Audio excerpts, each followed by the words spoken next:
What is going on, guys, and welcome back to this week's YouTube video. And in this one, we're going to be continuing this series of what are the best exercises that you can be doing for each muscle group. In the last video, we talked about the 4 best chest exercises, and in this one, we're going to be talking about how to help get those massive, juicy Arnold arms that so many people want. Just the ridiculously oversized arms that pretty much make everything else look small. That is what we're going for. So welcome to the 4 best arm exercises bicep edition. Before we get started, just a reminder to please drop a like on the video just to let me know if you guys really enjoy this series and if I should continue making these types of videos.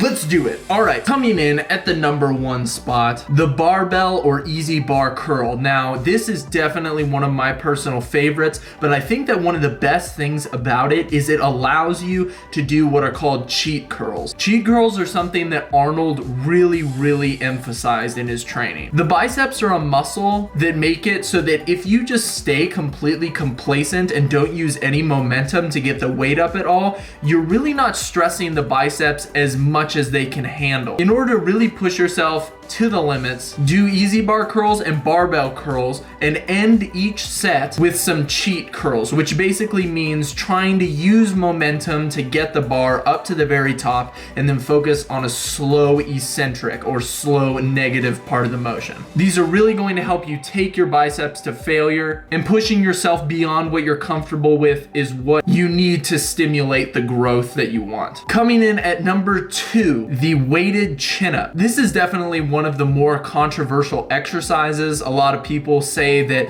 it's going to work your back a lot more than your biceps, but honestly, it's all about how you perform the movement. I'm sure you guys remember that I am a huge supporter of compound exercises. So this means squats, deadlifts, overhead press, bench press, any movement that is incorporating multiple muscles, incorporating the full body. Those are the ones that are going to be sending the strongest muscle building signals. When doing your weighted chin-ups, what you're going to want to focus on is squeezing your biceps instead of your back. So try to stay relatively vertical when you are doing them. The more you lean back and pull to your chest, the more lats you're going to be activating. While if you try to stay vertical and instead focus on pulling your chin up to the bar, you are going to engage a lot more of your biceps, and the amount of sheer load that you're putting on your biceps while doing this exercise is phenomenal. Coming in at number 3, we are going to have the decline dumbbell curls.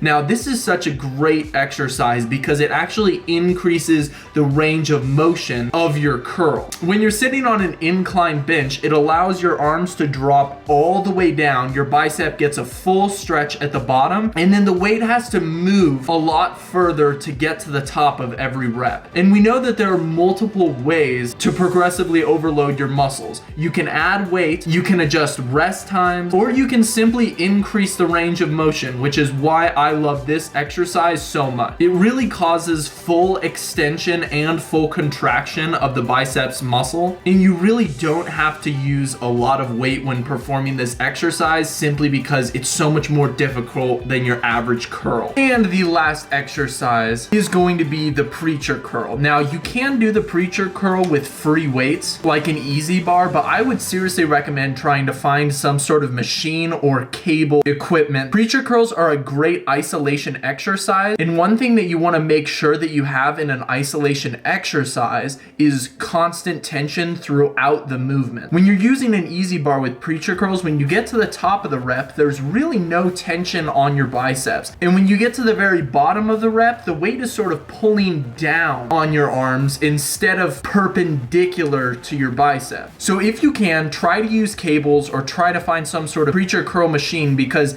it is going to make it so that there is constant tension throughout the movement, and that even when you get to the top, the same weight is being applied to your biceps and you aren't getting a break at the top of every rep. With bicep training, I like to mix it up a lot and do low reps some days and then really high reps other days. If you guys really want to get a pump, focus on decreasing your rest periods, really slowing the eccentric down, and focus on just trying to establish a really good mind-muscle connection action with your biceps. All right, so that is going to be it for this week's YouTube video. Please remember to drop a like on the video if you enjoyed, and let me know in the comments down below, is there an exercise that you guys prefer that I didn't mention in this video? And do you have these exercises regularly incorporated into your workout routine? Feel free to hit up BrandonClarkFitness.com, where you will see multiple workout programs that incorporate these workouts regularly into a phased, easily customizable workout plan. Thank you guys so much for watching. Be sure to follow me on Instagram, and I will see you guys all in the next video.